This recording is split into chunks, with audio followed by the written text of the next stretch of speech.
చేయాలని, కళామ తల్లిని సేవ చేయాలని,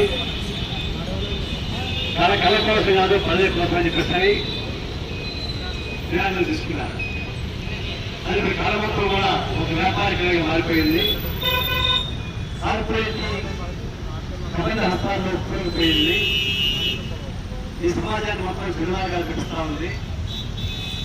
ఈ కళాఖండాన్ని సిద్ధపడడానికి కోరి ప్రధాన కారణం అయితే రెండవది బిగ్ బాస్.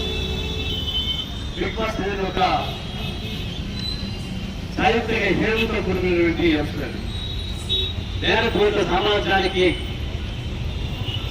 అసలు నడవలేటువంటి సంస్థ. అది దేశానికి చెడపరుడు, యువతకు చెడపరుడు, ఈ సమాజాన్ని మోసం చేస్తా ఉంది. ఆ బిగ్ బాస్ ని ఆపించాల్సిన కర్తవ్యం కళాకారులందరికీ ఉంది. హైదరాబాద్ తెలంగాణ సాయుధ పోరాటానికి నాయకత్వం ఇచ్చినటువంటి రాష్ట్రం.